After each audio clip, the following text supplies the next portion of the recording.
Cette vidéo s'intitule « Scénario de sortie de matrice ». Comme son nom l'indique, nous allons essayer de préciser le scénario qui pourrait nous permettre de sortir avec un scénario justement qui soit d'une logique appuyée sur tout ce qui a été développé sur des vidéos précédentes, de comprendre quel serait un scénario logique donc de sortie de cette matrice.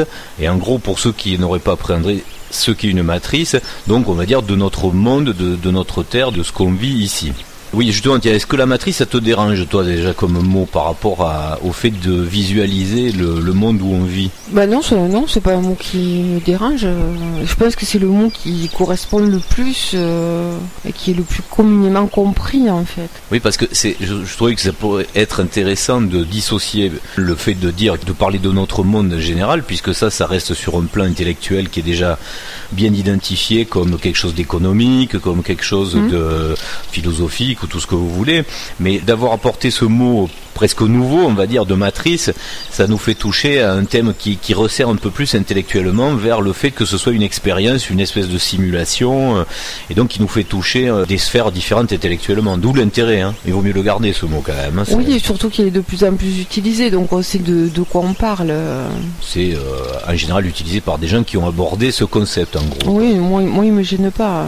Dans cette vidéo, on va essayer donc de préciser, puisque dans toutes celles qui ont été réalisées auparavant, on a essayé de donner des éléments de preuve de choses qui pouvaient nous tendre à penser que dans cette aventure que nous vivons, dans cette simulation, donc dans cette expérience, dans cette matrice, il doit à un moment arriver quelque chose en adéquation avec notre conscience. Oui, tout à fait. Donc on va le développer. Alors, vous imaginez bien que si on avait donné d'un coup le résultat de cette hypothèse et de ces recherches, ça aurait pu choquer de dire d'un coup, par exemple, que ce que nous attendons, c'est un contact avec une intelligence différente, ou même on peut dire supérieure, qui soit d'ailleurs, et pour pas mettre même des limites, qui est pas forcément d'ailleurs physiquement dans la distance, mais d'ailleurs peut-être sur notre plan dimensionnel. Oui, ailleurs sur notre plan dimensionnel et pas forcément si éloigné de nous qu'on pourrait le percevoir. Voilà. Parce que quand on parle d'intelligence extraterrestre, ça renvoie à un certain nombre de choses. Il ne faut pas se limiter à des petits hommes verts ou des archétypes. Voilà, à des archétypes connus. Quand on parle d'intelligence différente, elles sont peut-être reliées à nous aussi, puisque nous-mêmes on est un avatar en fait, hein, donc faut le voir avec l'esprit ouvert.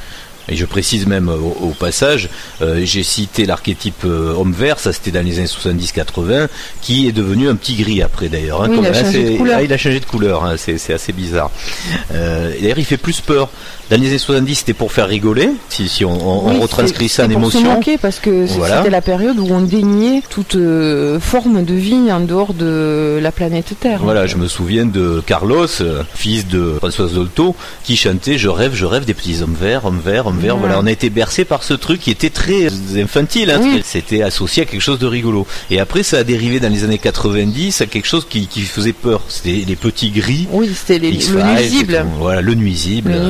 Celui qui t'enlève la nuit, celui qui te fait des opérations, etc. Alors on ne dit pas au passage que ça n'existe pas, puisque si cet archétype a été développé, s'il a été implanté, que ce soit par le cinéma ou par de réelles manipulations psychologiques, on ne met pas un trait là-dessus. Attention, c'est bien pour dire que c'est le résultat qui nous intéresse. En tout cas, il existe dans les pensées. Voilà, il existe comme ça, sous cette forme, hein, dans les pensées. Donc ça, c'est pour donner un petit peu, dans notre possibilité de scénario, des pièges latents sur des choses qu'il va falloir identifier justement comme des pièges et s'en écarter ou les résoudre. Donc le scénario de sortie de la matrice, donc vous l'avez compris, passerait par un événement global qui pourrait être d'une ampleur telle que ce serait une proposition à toute l'entité globale humaine de la planète de pouvoir faire un choix, de se positionner dans le fait d'évoluer vers autre chose ou de rester, puisqu'avec son libre arbitre on peut toujours décider de rester dans cette matrice sous la forme actuelle, celle qu'on connaît, avec les us et coutumes aussi de la planète qu'on connaît, c'est-à-dire en général guerrière, etc. Alors pour tous ceux qui ont envie de sortir de la matrice, ces personnes-là seront intéressés par ce scénario. Et nous, ce qui nous intéresse, c'est de l'appuyer factuellement et d'en apporter des preuves tangibles. Parce que vous avez beaucoup de courants de pensée, notamment avec des personnes qui disent être channeling ou des canaux, hein, pour parler français, qui sont en contact avec des civilisations extraterrestres. Hein. Ça existe partout, ça, sur Internet. Je vais pas les citer. Tu connais un petit peu tous les mouvements.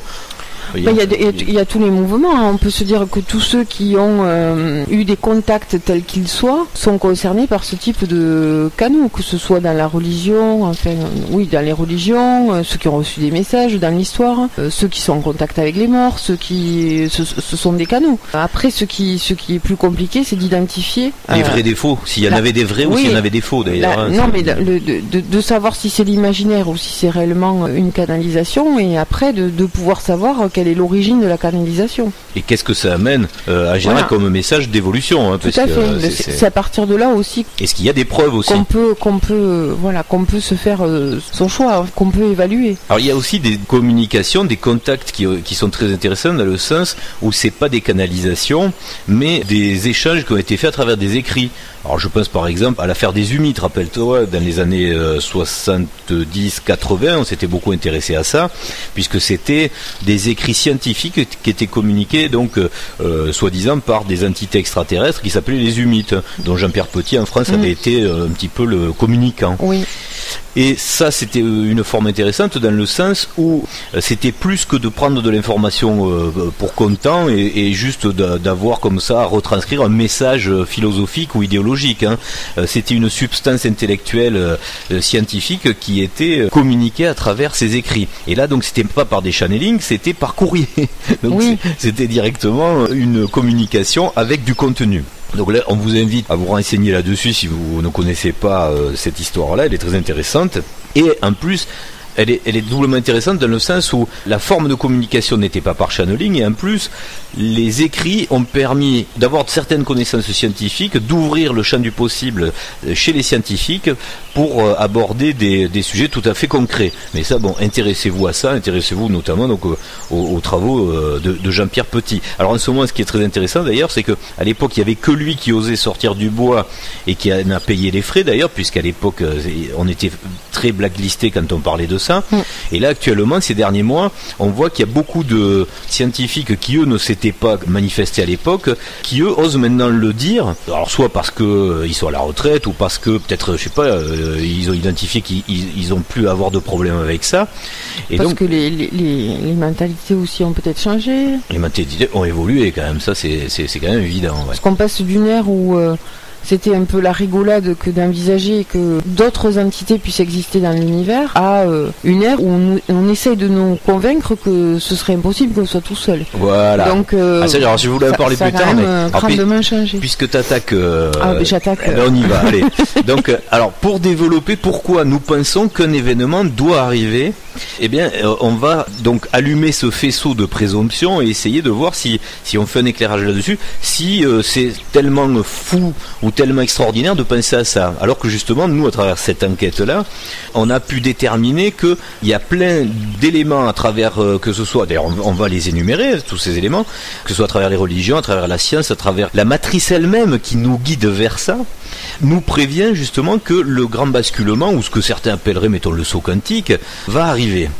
Alors, toi tu as parlé, déjà dans la matrice directement, d'une véritable communication dans la manipulation de la matrice, hein, c'est-à-dire cette évolution, comme tu le disais, du fait que nous, par exemple, dans les années 70, quand on était gamin, on entendait que des scientifiques nous dire que la vie extraterrestre ne pouvait pas exister. On était sur un modèle très égocentrique où la vie n'existait qu'ici, et que d'ailleurs ça s'appuie un petit peu du monothéisme récent des religions aussi, un seul Dieu, il n'y a pas forcément de vie ailleurs. Quand on fait une lecture superficielle, hein, d'ailleurs des écrits bibliques, hein, puisqu'on en a parlé dans notre vidéo, la Bible raconte justement plein de choses sur les extraterrestres. Hein. Mais bon, il y a toujours cette espèce d'ambivalence de ceux qui ont voulu creuser cette idée et de ceux qui les ont empêchés. Et le milieu scientifique, à l'époque, c'était bien le cas. Hein. Oui, c'était même assez surprenant de voir qu'il pouvait se faire démonter sur un journal de TF1 par un journaliste qui avait pas fait science. À peine ce mot-là a été prononcé pour mettre au banc la personne et le faire passer pour un fou. En parallèle, on savait que l'univers était grand, qu'on l'avait pas exploré totalement, loin de là, et pour autant on en faisait un principe. Et en parallèle, il existait d'ailleurs d'autres courants de pensée, mais c'est ça qui est assez rigolo, parce que sur des archives de l'INA, je me suis aperçu il y a pas mal de temps qu'il existait des émissions intellectuelles dans les années, plutôt fin des années 60, qui étaient plus ouvertes sur le sujet, où on voit Pierre Bergier par exemple, avec cette histoire du matin des magiciens, parler de nos contacts extraterrestres, que nous sommes déjà en contact avec des intelligences extraterrestres, etc. Donc à un moment, il y a eu une omerta, et il y a eu une volonté de vouloir classer comme illuminés, ou même de personnalités qui s'inscrivaient dans des espèces de légendes, de vouloir développer ce côté-là, qui est la suite en gros des alchimistes, parce que c'est la même histoire, le matin des magiciens, que la tradition alchimiste, hermétiste, tout ça. Donc il y a toujours eu en fait ces deux courants, celui donc prédominant du matérialisme, qui a toujours voulu étouffer une possibilité de s'ouvrir vers l'au-delà, vers l'extérieur et vers d'autres intelligences, et en même temps donc d'avoir des techniques différentes pour l'étouffer. On a connu l'Inquisition sur tout ce qui est période du Moyen-Âge, de l'ancienne histoire on va dire, et un changement de technique après, puisque la barbarie ne s'acceptant peut-être pas, ou de moins en moins, comme tu disais, après on est passé à une autre technique, celle de la ridiculisation. C'est ce qui s'est passé donc dans les années 70, on n'allait pas brûler les gens qui parlaient de ça, mais on les prenait pour des crétins patentés. Donc là après, on s'aperçoit que dans la matrice, il y a une évolution soit subie, soit voulue, à préparer les gens à accepter ce fait. Oui, enfin pour autant, il n'y avait pas que de la ridiculisation, parce qu'on peut trouver bizarre que des professions entières ne s'expriment pas sur le sujet. Les pilotes d'avion, voilà, des professions qui auraient pu voir. L'armée, on se dit que l'armée, il y a un secret, mais professionnel. Mais on peut toujours s'étonner de voir que certaines professions. Mais ils se sont exprimés. Mais ça passait dans des émissions chez De Chavannes, par exemple. Donc ça restait anecdotique. Il y a plus que de la ridiculisation. Je pense qu'on met les gens dans une situation d'avoir peur d'être coupés dans leur vivre. C'est à la fois on est ridiculisé, à la fois on est quand même puni. Dans le sens où on est privé de l'accès au modèle social normal entre guillemets. Alors la question après c'est de se demander pourquoi ça arriverait maintenant, ce contact, alors que quand vous faites une enquête un peu poussée, vous êtes aperçu que en fait des traces d'intervention ou de communication extraterrestre ont été multiples, même dans l'histoire de la planète. D'ailleurs on le dit au passage, puisque ça fait partie des éléments de présomption, c'est les pyramides. Alors, beaucoup de personnes s'y réintéressent actuellement et ils remettent en doute la version officielle de l'histoire et de l'égyptologie, parce que justement il y a des choses à comprendre là-dedans. Il y a beaucoup de choses d'ailleurs à comprendre là-dedans, puisque c'est un peu une clé, un passeport vers l'au-delà, pour comprendre beaucoup de choses de la matrice et le fait d'accepter, d'ouvrir sa conscience au fait qu'on n'est pas les seuls dans l'univers. Voilà, on fait un raccourci rapide, mais c'est normal, puisque si on commence à développer tout ça, il y a d'autres vidéos qui ont été faites, donc c'est pas la peine de revenir dessus. Si vous êtes sur cette vidéo, c'est que vous avez déjà avancé dans ces raisonnements. Donc ça en fait partie. Donc comme tu disais, il y a le raisonnement de comprendre qu'il y a dans la matrice même de la communication une évolution vers le fait d'ouvrir les consciences à ce truc qui est possible, mais en même temps dangereux, tu l'as vu. On a auparavant nié en éliminant les gens qui étaient dans ce courant de pensée. Ensuite on les a ridiculisés, et ensuite on est obligé en gros de l'admettre, mais en l'admettant, on a insidieusement glissé dans le logiciel de cette perception le petit gris et donc des potentiels dangereux sur l'extraterrestre. D'ailleurs, je précise aussi sur les courants de pensée galactiques, là les gens qui sont connectés avec l'au-delà, il faut comprendre qu'on est aussi dans une guerre galactique, puisqu'apparemment tous les, je vais pas citer les noms, il y en a 50 000, des Métatrons, de vous expliquer qu'on est en train d'avoir une quarantaine sur la Terre parce que d'autres civilisations sont empêchées de venir nous voir, et qu'il y a donc une guerre qui se fait avec nos mauvais extraterrestres qui ont pris la Terre en otage pour pouvoir relibérer, on va dire, le libre arbitre de l'humanité. Alors tout ça, moi je dis pas que c'est pas vrai, mais la seule chose que je dis, c'est qu'à un moment, ne tombez pas dans le piège de nouveau croire que l'univers serait dualité et guerre. À un moment, si c'est vrai ça, pour se dédouaner, on va dire, et se purifier de ce mauvais karma, ou vous l'appellerez comme vous voulez, ou mauvaise analyse des choses, il faut bien se dire que si c'est vrai, c'est dû à cet univers qui est du duel ou au guerrier. C'est dû à cette matrice. Voilà, exactement. Pas à cet univers. Voilà, c'est bien tout à fait. Tu as bien fait de le préciser, parce que c'est la matrice de toute façon, de là qui fait ça. Quel que soit le sujet, quel que soit le chemin que l'on peut avoir, à tous les stades du chemin, on va trouver des réponses duels. Et des pièges, voilà, c'est des pièges. Ouais. Tout le temps. Je pense que jusqu'à la fin de la dernière seconde où on sera dans cette matrice, on aura toujours la dualité, puisque c'est le schéma principal de la matrice. C'est ce qui doit nous aider à nous transcender. C'est pour ça que l'épreuve est difficile et fine. On ne peut que chercher au quotidien, en fonction de ce que l'on pense vouloir avoir comme évolution, on ne peut que chercher au quotidien des points de repère, des points de référence qui assurent ce chemin-là, parce qu'on sait qu'on sera confronté à chaque seconde à de la dualité. Et à des choix. Et donc la difficulté, c'est d'avoir en permanence un discernement suffisant pour faire nos choix. Donc il est normal qu'aujourd'hui, on nous parle de plusieurs formes de présence extraterrestre et qu'on nous vende de la guerre entre eux et le fait qu'on soit des victimes. Star Wars. Voilà, complètement. Ça semble tellement logique dans le monde où on est. Bien sûr. Voilà. Du microcosme au macrocosme et donc de notre petit monde jusqu'à l'univers total, on ne peut pas imaginer un autre principe que celui de la guerre. Mais on ne pourrait pas avancer sans ça. C'est-à-dire qu'aujourd'hui, celui qui pourra se situer par rapport à cette question-là, c'est celui qui aura vaincu ses peurs par rapport à ça, fera confiance à son niveau d'éveil, saura entendre et percevoir les bonnes choses et sera complètement zen par rapport à ça. S'il y a une guidance de peur, forcément ça va prendre une ampleur énorme, donc le discernement il n'y est plus. C'est normal qu'on ait ça, puisque c'est ce qui va nous aider à comprendre où est le bien, où est le mal, à nous déterminer par rapport à une sortie éventuelle. Alors je reviens sur ce que j'ai dit parce que je voudrais pas que ce soit mal interprété. Je veux pas dire aux personnes qui suivent tout le scénario mis en place sur cette guerre intergalactique ou interstellaire, vous la situez au niveau que vous voulez. Je dis pas que c'est faux, puisque tout ce scénario qui est entretenu en ce moment, pour ceux qui suivent ces différents courants, c'est un truc très utile parce que c'est entretenir une aventure qui est en train de faire un égrégore sur la pensée terrestre et qui fait grandir le fait de comprendre pourquoi dans ce scénario on a atterri là et on est bloqué. Et eux ils nous débloquent avec ça, donc c'est pas un problème. Ce qui va représenter un problème, c'est un moment, si jamais dans le scénario il y a une intervention, de comprendre que il y aura un piège à détecter en fonction du fait que je l'ai déjà expliqué, mais je le redis dans cette vidéo. Dites-vous bien, et ça faut pas le perdre de vue, que si vous êtes omniscient, si vous êtes omnipotent, vous avez tout ce que vous voulez, vous créez tout ce que vous voulez dans votre matrice et en matière, donc si vous le voulez, et du coup vous n'avez jamais besoin d'aller tuer ou piller quelqu'un d'autre. Et personne n'a besoin de piller ou tuer quelqu'un d'autre, puisque chacun est omniscient et chacun a ce qu'il veut. Donc on n'a pas besoin, puisque vous créez, on va dire, l'absolu, vous n'avez pas besoin d'aller écraser l'autre.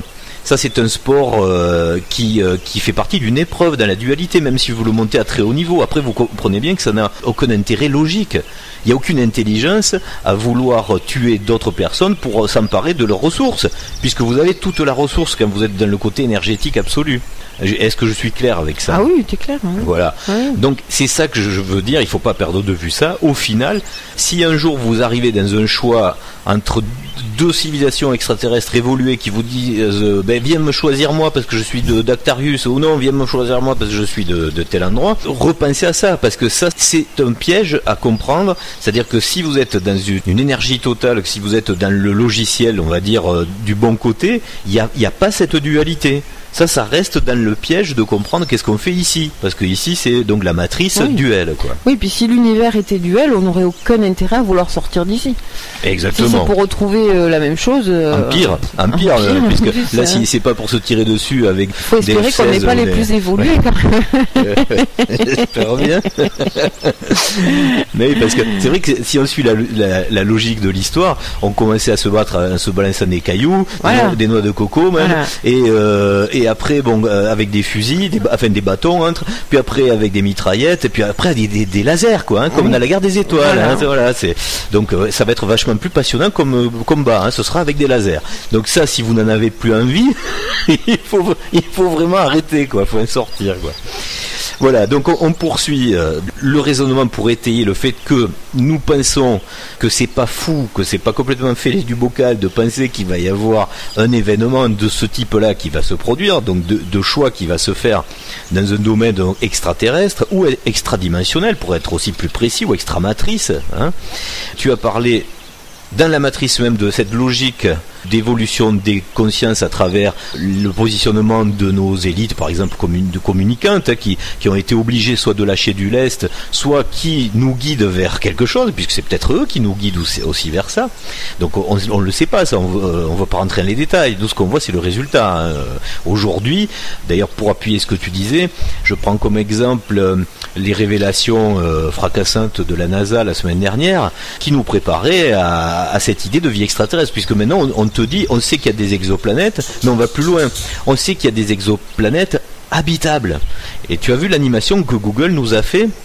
Oui. Voilà, donc on le rappelle peut-être à toutes les personnes qui ne l'auraient pas vu, Google qui tous les jours s'adapte avec ces espèces de cryptogrammes, ou je sais pas comment on peut appeler ça, des animations faites avec le mot Google, nous a mis le jour de la révélation de la NASA, que donc vous aviez le petit pictogramme avec la Terre qui elle était formalisée sous forme de personnes avec des yeux, une bouche, etc. Et la Lune qui tournait avec elle, sa petite copine, qui était aussi donc figurée avec des yeux, avec une bouche, donc des êtres vivants, qui prenaient un télescope, qui regardaient vers l'espace et qui pointaient une étoile, et d'un coup arrivait autour de cette étoile dans l'animation 3 planètes qui elles aussi étaient vivantes avec des yeux, une bouche, et qui en plus avec des bras faisaient coucou. Donc ça veut dire que c'était vivant. Donc dans votre tête ça veut bien signifier qu'il y a de la vie ailleurs. Et quelle était la réaction de la Terre et de la Lune? C'était d'être contente de voir que de l'autre côté, on avait fait coucou. Voilà, c'est un peu comme pour les gamins, hein, c'est marrant, on part de loin, c'est des dessins animés, mais ça rentre dans l'inconscient collectif. Donc vous voyez bien que l'opinion publique, quand même, petit à petit, comme tu le disais, depuis les années 70 où c'était impossible qu'il y ait de la vie ailleurs, maintenant on vous dit que c'est plus que possible, c'est même très très très très probable, et en plus on en serait heureux, quoi, hein, quelque part. Mais on n'est pas encore au stade de la révélation, hein, tant qu'on en est là, hein, y a un sacré écart, hein. Mais peut-être on va y arriver, surtout on s'est fait pour. Alors, donc dans ce faisceau de présomption, qui devrait y avoir un événement d'échange, d'un scénario qu'on précisera d'ailleurs plus tard, hein, on va pas le faire dans cette vidéo parce qu'on n'aurait pas le temps, on le précisera avec plus de finesse dans une autre vidéo. On a cette évolution des communications autour de ce sujet. On a la religion, on l'a vu dans notre vidéo, mais on le récapitule vite fait. Donc l'apocalypse, hein, qui nous raconte la fin des temps. Là, si vous avez compris le 666, etc., le code barre, on a parlé de tout ça. C'est là, c'était pas hier, c'est pas demain, c'est maintenant.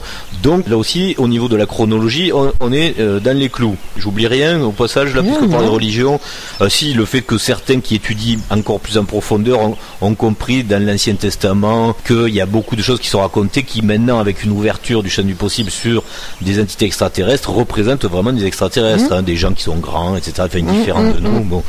Ensuite, il y a un truc très important, puisque nous positionnons, vous l'avez compris, plus dans la vérité factuelle, donc de choses à vérifier. Donc on développe plus sur quelque chose qui est dans le domaine de l'enquête et du matériel. Et là, c'est les agroglyphes, hein. On le refait, le petit résumé là sur ça. Donc l'agroglyphe le plus intéressant, on revient pas sur le fait que vous ayez à comprendre que c'est pas des pépés avec des planches à clous qui le font. Renseignez-vous, hein, on va pas revenir sur le sujet. Physiquement, c'est pas possible de le faire. Enfin bon, ça vous le verrez si vous y intéressez.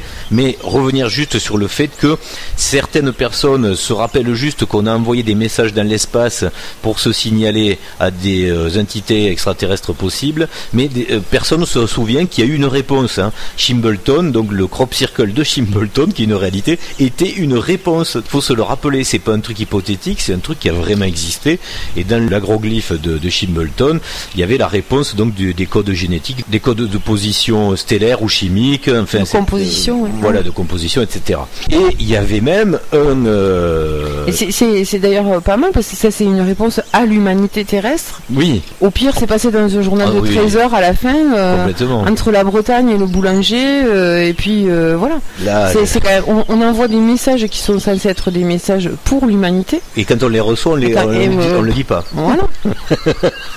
C'est extraordinaire. Voilà. Bon, mais ceci dit, combien de personnes y sont intéressées pour savoir quelle est la teneur de ce message-là, qu'est-ce qu'on a envoyé, qu'est-ce qu'on a reçu, très peu. Donc, mais ça fait partie de l'épreuve dans la matrice. Voilà, c'est à la mesure des choix qu'on fait. Voilà, qui c'est qui s'y intéressait? Ceux qui avaient détecté qu'ils avaient envie de ça. C'est-à-dire ceux qui n'en ont rien à faire, qui sont occupés à faire. C'est pour faire comprendre aussi qu'on perd jamais de vue que l'information qui nous est communiquée par les moyens traditionnels d'information, sont une information dirigée. Tout à fait. Donc une information qui a vocation à nous faire penser et agir d'une certaine façon. Mais en même temps, c'est pas condamnable, c'est normal, parce que on explique le problème qu'il y aurait eu. Imagine justement qu'on en ait fait les premiers titres dans le monde entier. Est-ce qu'il n'y avait pas le fameux choc psychologique voilà. Je dis pas que c'est condamnable, je dis simplement que... Non, mais c'est juste pour préciser. Voilà, aujourd'hui, dans le scénario où on a ridiculisé, on a fait peur et où maintenant on ouvre, il faut aussi se dire que cette ouverture, elle n'est pas que positive, elle suit la même ligne de conduite que d'habitude. C'est-à-dire qu'elle a vocation à modeler la pensée de tout un chacun. Elle n'est pas condamnable dans le sens où on a maintenant les moyens de s'informer de multiples façons. Donc on n'est pas tenu par cette pensée. Par contre, là où je veux préciser que pour l'instant, en tous les cas, moi dans le cadre de l'enquête, j'ai pas trouvé d'aspect négatif dans tout ce qui était manifestation extraordinaire. Et ça, c'est important de bien le prendre en conscience. C'est-à-dire que toutes les manifestations que vous pouvez prouver factuellement, donc qui se sont déroulées, aucune n'a fait l'objet de manipulation vers le négatif. C'est-à-dire que dans aucun crop circle, qui sont des manifestations irreproductibles par notre technologie, il y a eu de manipulation vers du négatif. C'était que des choses positives. Et il y a même eu un crop circle donc qu'il faut vraiment citer à chaque fois puisque lui est important. Il rejoint ce qu'on disait tout à l'heure, celui avec le petit gris, le visage du petit gris et le CD-ROM qui était ajusté juste à côté, qui une fois décodé en langage informatique donnait le message qu'il fallait se méfier de cette entité-là qui nous apportait du matérialisme à outrance et donc de la technologie matérialiste, mais qui était très dangereuse et que ce serait à nous d'avoir le discernement de ce qui est bon ou mauvais. Donc ça veut dire qu'à chaque fois qu'on a eu quelque chose d'extraordinaire, donc qui était hors matrice, on va dire, que nous ne savons pas faire, ou en tous les cas pas dans l'état actuel de nos connaissances, il n'y avait que des messages qui nous dirigeaient vers quelque chose de bon et de vrai. De positif. Et, oui, de positif. Alors ensuite, pour développer aussi toujours dans les raisons de penser qu'il doit se passer quelque chose et qu'on en a les preuves et que c'est maintenant, c'est le secret de Fatima. Et là c'est marrant parce qu'on va s'appuyer de la religion qui elle-même a nié donc ce truc-là. On fait vite fait le résumé.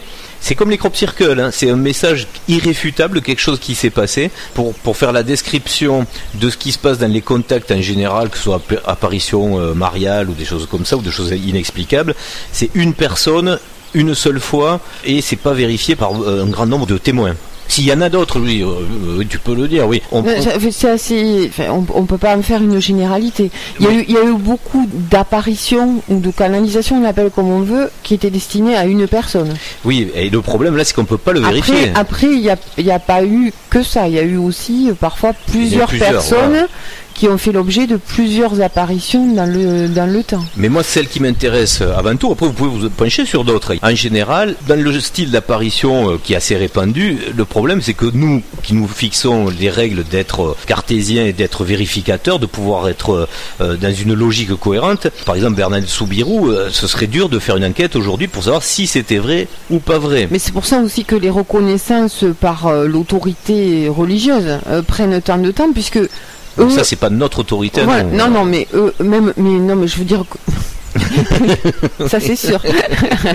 Non mais je veux dire que même eux à leur niveau ne reconnaissent pas les choses comme ça, puisque leurs critères pour reconnaître qu'une apparition est réellement vraie et donc donner un crédit au message reçu et retranscrit par le voyant entre guillemets, c'est qu'il y ait au moins 3 miracles sur le qui scientifiquement ne puissent être expliqués, donc des grands miracles quoi, tu vois. D'où gros problème avec Fatima, puisque justement l'Église a été en totale contradiction justement avec cette règle-là.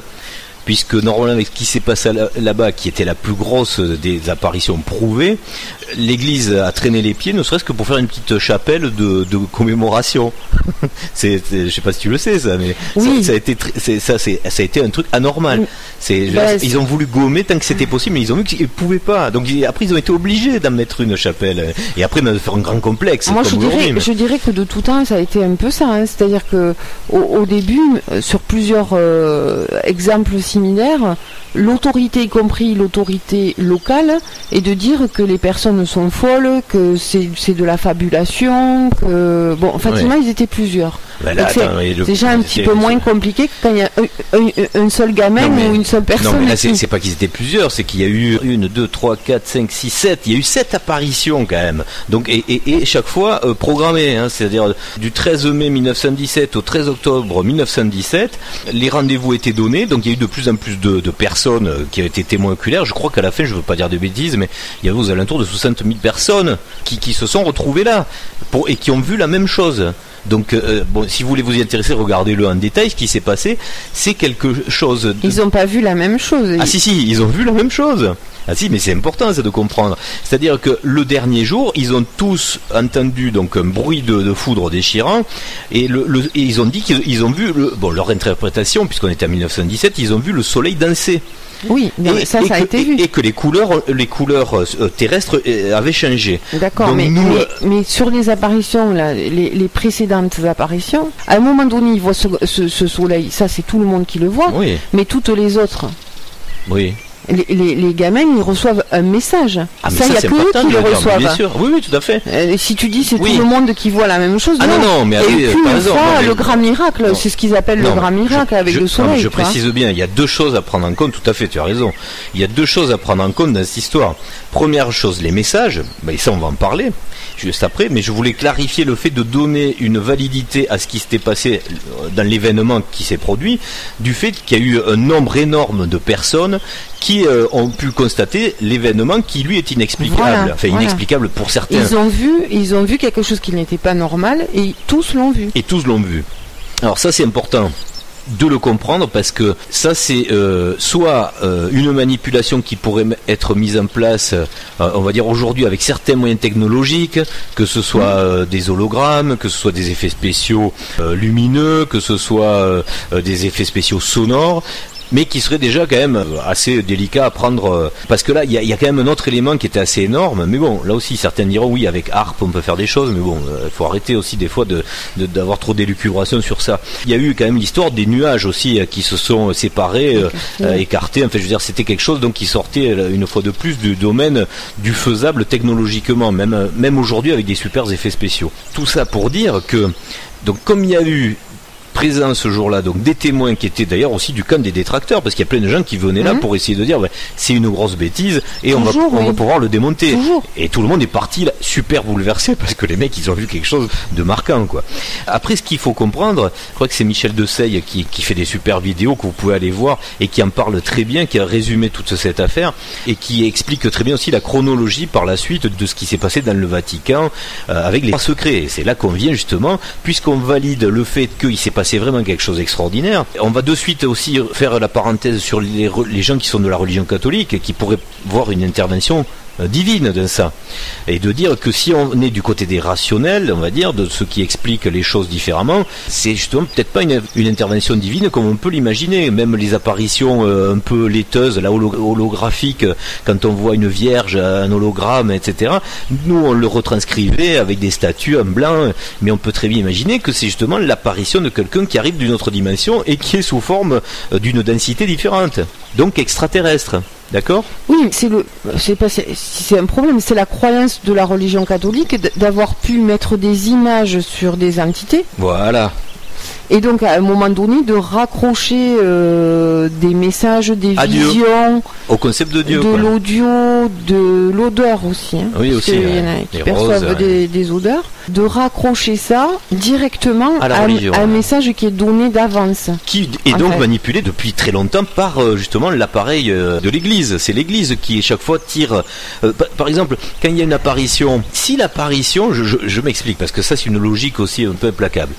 Si Dieu, dans le concept donc des religions, voulait se manifester vraiment et prouver son existence à travers justement des apparitions, il le ferait où ? Dans des endroits où on va pas pouvoir contester le fait que c'est dans une église et que ça prend la forme qui était décrite dans la Bible avec un barbu, etc., ou tout ce qu'on a voulu mettre d'un archétype sur la croix. Alors quand même, si on relie quand même les messages donnés, je veux dire les canalisations. Oui. Si on le relie à la religion, le lien c'est que quand même la personne se nomme.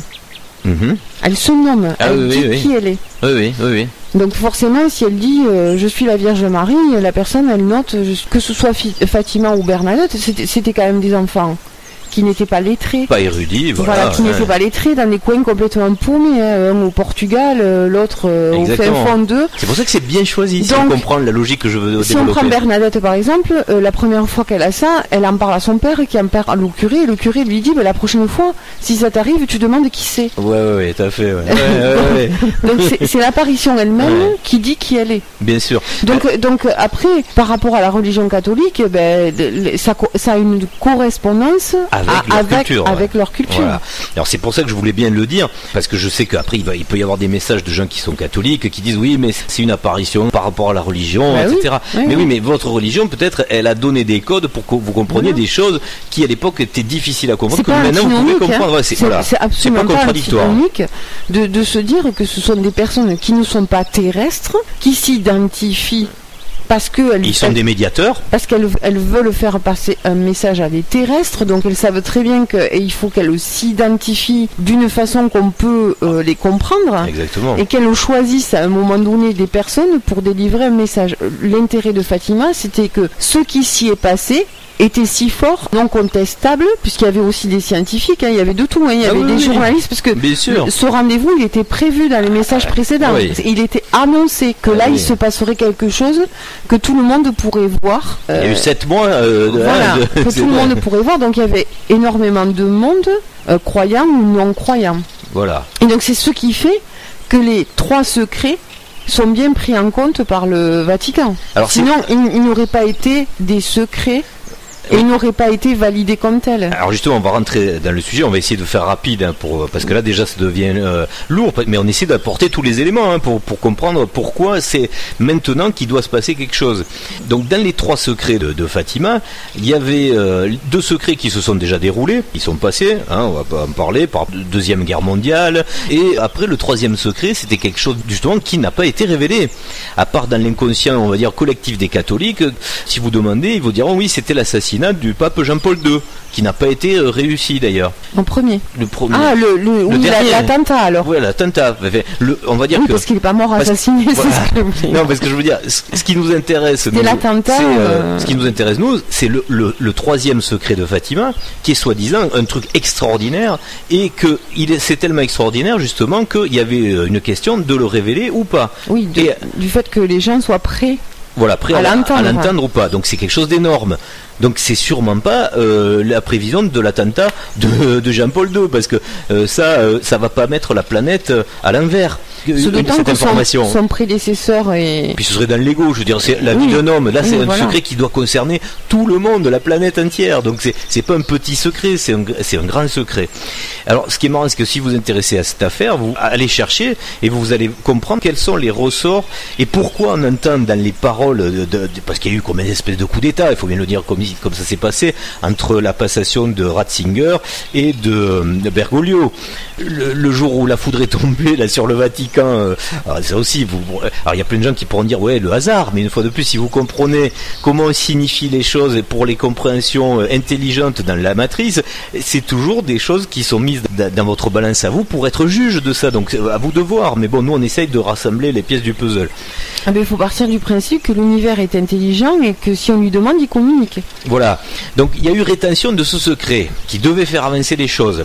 Ce secret n'a pas été livré. La foudre est tombée sur le Vatican, on a changé de pape, et comme par hasard celui-ci, après je m'attarde pas on peut relier aussi aux prophéties de Malachie, qui nous explique le dernier pape, etc. Enfin bon, on va chercher, on est là juste pour faire la synthèse.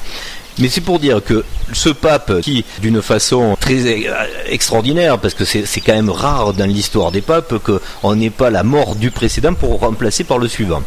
Et celui-ci, écoutez bien les différentes allocutions, et il y en a certaines qui sont intéressantes au plus haut point. Cette allocution n'est pas secrète, justement, elle a été faite par François Ier, qui dit que notre amour doit être grand et s'ouvrir à quelque chose de tellement grand que même si on voyait arriver des êtres différents venus d'ailleurs, qu'il faudrait les aimer comme notre proche.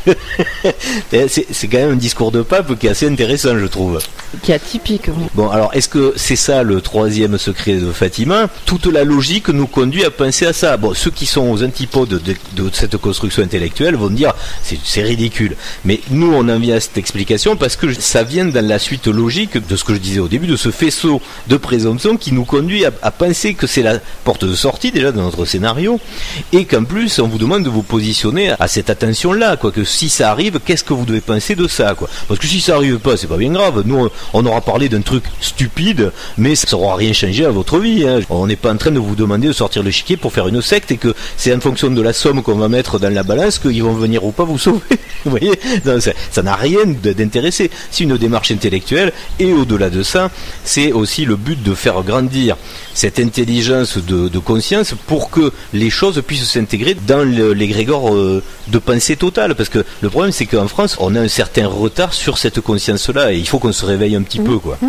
Oui, puis c'est aussi le moyen de pouvoir projeter une issue qui soit pas cataclysmique, emprunt, voilà, de quelque chose de barbare, de destructeur. De guerre. Donc ça maintient quand même un espoir important. Et au passage, tant que tu parlais de destructeur, il y a plein de gens qui s'étaient évertués à dire que le troisième secret de Fatima, c'était la Troisième Guerre mondiale. La Troisième Guerre mondiale et la fin. Et même. Vous voyez que c'est dangereux si on laisse les autres s'emparer de ça. Et je disais même mondial dans le sens où on avait utilisé le mot mondial sur la première et la seconde comme d'intérêt mondial, mais que ça n'avait pas été réellement mondial puisque ça n'avait pas touché tous les pays de la Terre.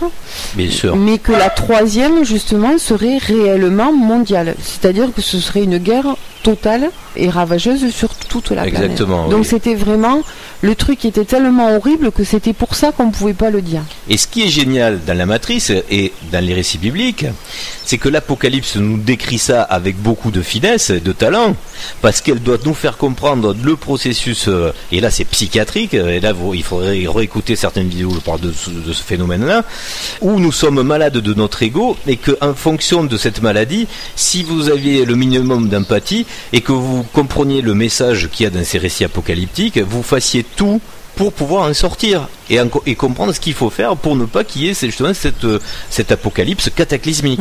Voilà. Et comprendre le 666 pour en sortir. Exactement. Voir où est le diable, où il est pas, etc. C'est à un moment donné se dire que c'est l'effort, il est sur soi. Je suis un être qui n'est pas limité, hormis les propres limites que je me pose. Donc j'ai un choix qui est beaucoup plus grand que celui de subir ce que cette matrice m'impose. Et si je ne veux pas vivre ce qui m'est promis dans le scénario, à moi de me transcender en comprenant que tout se passe à l'intérieur et pas à l'extérieur. On n'attend pas que le monde change. Le monde ne changera pas. C'est soi-même qui est à changer. Et que par la force de l'amour, et ce qu'on appelle l'amour inconditionnel, c'est-à-dire rechercher cet amour inconditionnel, d'autres scénarios sont possibles. Et quand on le relie au fait qu'à l'origine de chaque chose, il y a une pensée, on sait que fédérer nos pensées autour d'un projet est créateur du projet. Écoute, je pouvais pas mieux dire. T'as tout dit comme il fallait. J'ai bossé comme une folle. Là, t'as résumé clairement en une phrase tout ce qu'il y avait à dire dans le message de cette vidéo. Alors pour finir juste, donc je voudrais dire que on a la preuve que ce jeu, donc cette épreuve est très très fine, et parce que on le voit même à la fin où on vous donne les clés de compréhension, on vous induit encore en erreur. Et j'en veux pour preuve Hollywood. Qui est-ce qui a disséminé le plus et qui a eu le plus de moyens techniques et financiers pour disséminer dans la planète entière des films? C'est Hollywood. Et qu'est-ce que vous trouvez dans Hollywood? Vous trouverez jamais le film idéal qui vous propose la matrice idéale en comprenant qu'est-ce que pourrait être une vie idéale avec des émotions idéales, un corps idéal, etc. Enfin, je rentre pas dans les détails. Vous avez le côté, on vous fait toucher du doigt les prophéties, des apocalypses, on vous fait toucher du doigt des vies extraterrestres qui sont largement possibles, mais toujours sous quel aspect? Le plus destructeur possible, donc dans la dualité, de nouveau dans la guerre. Tous les films où vous voyez 2050, 2060, 2200, les villes sont pourries, ça fume de partout, les immeubles sont détruits, c'est les premières images. Donc le message qu'on nous envoie, c'est est-ce que vous avez envie de vivre ça, que vos enfants vivent ça, c'est un choix. Et alors qu'est-ce que vous allez faire pour que ça n'arrive pas? Parce que si on regarde bien, on est tous en train de se bouffer les uns les autres, donc c'est un choix promis aussi quelque part. L'épuisement de la ressource, il y a plein de choses qui ne sont plus sous contrôle et qui nous promettent ça. Donc on peut toujours se dire, de toute façon ça arrivera et après moi le déluge, mais on peut aussi se dire que non, on n'est pas que ça. Sinon ça veut dire qu'on est un animal, un simple animal. On n'a pas une conscience pas plus évoluée. Si notre vie est de dire ça doit arriver, donc je ne fais que subir, j'essaie de limiter les risques, et si c'est mon voisin qui prend, tant mieux parce que le temps qu'il prenne, moi ça va à peu près, ou je suis pas le plus malheureux donc tout va bien, on fait pas évoluer sa conscience. Mais ça c'est justement ce qui sera l'objet de la prochaine vidéo. C'est bien ça. On va dire pour conclure que à la lumière de tout ce qu'on vient de dire, qui est résumé, on vous le concède aisément, qui a été assez compacté, c'est des grands raccourcis, mais comme on vous le dit, c'est une chronologie dans les vidéos qu'on réalise et des pistes qu'on vous donne, puisque les recherches sont à faire par chacun. Quelqu'un qui donnerait le résultat net de son enquête, c'est jamais quelque chose de très positif, parce que ça veut dire que vous allez vous inscrire dans une chapelle sans comprendre d'avoir fait un travail au préalable, donc c'est toujours assez dangereux comme démarche. L'idée ici, là, sur cette chaîne, c'est de donner le plus d'éléments de pistes possibles que chacun, en fait, doit aller explorer ou pas. Ceux qui n'en ont pas envie, évidemment, et ils le font pas. Mais pour pouvoir après s'inscrire dans une démarche intellectuelle de compréhension par soi-même. C'est ça qui est important. Puisqu'en fait, d'ailleurs, ça n'aurait aucun intérêt. Celui qui n'est pas vraiment en conscience de comprendre ce qu'on dit, ça va pas lui servir. Non, alors ça va pas lui servir, et puis le travail sur soi et le travail de recherche, il doit être lié. Oui, c'est parallèle. Tout parce ça, que si on fait que le travail sur soi ou que le travail de recherche, à mon avis, on n'aura pas le discernement. Donc il faut comprendre qu'on a toutes les réponses en nous. L'alchimie, c'est comme tu dis, c'est ça, c'est les deux. Il faut lier les deux. C'est comme l'union du corps et de l'esprit. Il y a toujours une alchimie à chercher quelque part, et tout se fait dans l'équilibre. Donc il n'y a aucune raison d'avoir peur là-dedans. On ne peut que gagner du positif. Par contre, pour ne pas se perdre, pour ne pas s'en remettre aux idées des autres, pour ne pas s'illuminer, parce qu'il y a aussi un danger de s'illuminer, de croire qu'on est un être lumineux, etc. Un dieu. Ouais. Non, mais c'est vrai qu'on est omni-tout. Mais pas encore. Pas ici. Pas ici.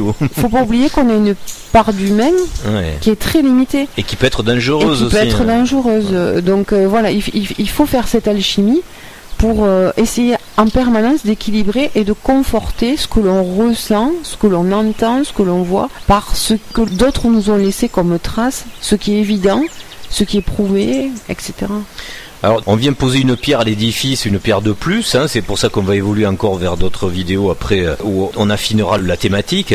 Mais celle-ci, en fait, c'était quand même pour permettre de poser la pierre, de pouvoir penser, à la lumière de tout ce qu'on vient de dire, une fois que vous l'aurez creusé, que vous avez fait vos investigations, que cette prise de contact, on ne sait pas comment elle peut se produire, mais cette prise de contact avec autre chose, parce qu'on ne peut pas dire qu'est-ce que c'est, parce qu'on n'en sait rien nous-mêmes, mais quelque chose qui va nous amener vers un choix, c'est-à-dire donc soit involuer, soit évoluer, c'est pour maintenant. Et ça, par contre, comme on a voulu vous le prouver, on pense que c'est pas pour dans 100 ans, c'est pour maintenant.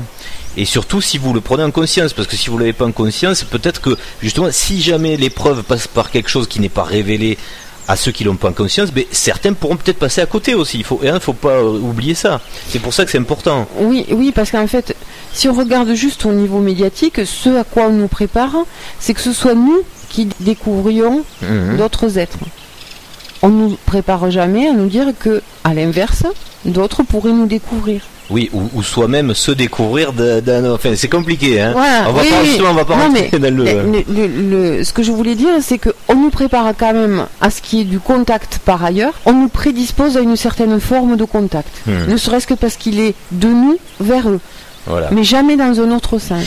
C'est l'histoire qu'on vous propose de réfléchir. Là, c'est dans le domaine du possible. On sait que ça, c'est admis, il va se passer quelque chose. D'ailleurs, c'est souhaitable. Tous ceux qui en ont ras-le-bol de tout ça le souhaitent vraiment ardemment. Il faut qu'il se passe quelque chose. Mais on ne sait pas. Donc, nous, on a certaines idées puisqu'on a étudié différents scénarios. Mais c'est ce qu'on vous propose de faire, c'est étudier vous-même quel serait le meilleur scénario qui puisse se dérouler.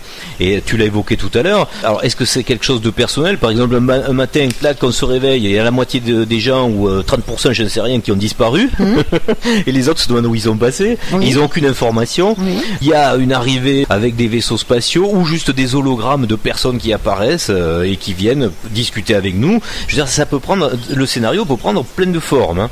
Mais nous, ce qu'on veut amener dans le débat, dans l'histoire, justement, après il y aura plus une logique qui va se situer d'un côté ou d'un autre. Donc ça, on va essayer de l'affiner au fur et à mesure. Mais, et il faut que chacun garde son libre arbitre, surtout dans tout ça. Mais ce qu'on veut avancer dans cette vidéo, c'est maintenant de passer à l'étape supérieure, de dire que maintenant, est-ce que c'est irraisonnable de se permettre de penser qu'une prise de contact est possible et va arriver. Voilà. Donc ça, on va l'entériner, ok, et on passe à autre chose, hein. Et c'est intellectuel, comme tu dis, donc même si ça n'arrivait pas, on risque rien, hein. C'est une hypothèse. Voilà, c'est une hypothèse. Mais en même temps, il faut aller plus loin que l'hypothèse, parce que si on comprend ce qu'est la conscience collective, et ça on pourrait faire une vidéo entière aussi pour parler de ça, de faire grandir, tu connais l'histoire des 100 singes, hein. Oui. Ça, c'est le principe très rapide. La conscience d'un groupe, l'information passe pas que par des voix inscrites ou signifiées, mais dans l'idée générale, hein. Donc renseignez-vous sur une expérience qui a été nommée justement l'expérience des singes sur une île japonaise avec une histoire de patates douces à nettoyer. Faites vos recherches si vous connaissez pas cette histoire-là. Voilà, on vous laisse peut-être réfléchir justement à des matrices différentes, parce qu'en fait ça c'est bête à dire, mais c'est peut-être comme tu disais, il y a toujours ces deux chemins parallèles à mener, c'est-à-dire la compréhension de la matrice et le spirituel pour pouvoir s'élever dans la vôtre. Et en gros, la pratique ou la discipline qu'on indiquerait toujours de mener au maximum, c'est de continuer à explorer votre matrice à vous, celle où vous vous projetez. Donc le projet, c'est ça le projet, où vous voyez plus tard comment on y vit, quelles sont les pratiques, etc. quoi. C'est préciser ça, le monde idéal. Voilà, votre monde idéal, comment vous le voyez. Et à mesure que vous allez préciser, vous verrez, qu'est-ce que vous y faites. Il y aura des problématiques qui vont arriver, donc à vous de les résoudre, et vous allez affiner le projet. C'est ça qui est important au final, parce que c'est ça qui va vous amener avec votre libre arbitre à vos propres conclusions, de comprendre qu'est-ce qui n'est plus dangereux dans une autre matrice dès le moment où vous avez l'omniscience en fait. Et ça permet aussi de mettre du concret sur ce qu'on nomme l'évolution. Parce qu'on dit qu'on cherche à évoluer à titre personnel, mais quand il s'agit d'y mettre du concret dessus, ça devrait être simple, et c'est pas si simple que ça. Et au-delà d'ailleurs, comme tu viens de parler d'évolution, de comprendre pourquoi il y a eu des bugs dans cette matrice avec des sauts évolutifs que des scientifiques ont du mal à expliquer. Tout ça c'est relié, hein. Enfin, bon, c'est compliqué, comme toujours c'est un millefeuille complexe, mais bon, petit à petit, voilà, on essaie de donner nos éléments, on ne dit pas qu'on a la vérité, c'est le fruit de notre réflexion et de nos recherches personnelles. Donc, bonne recherche et bonne réflexion à vous, à bientôt. À bientôt.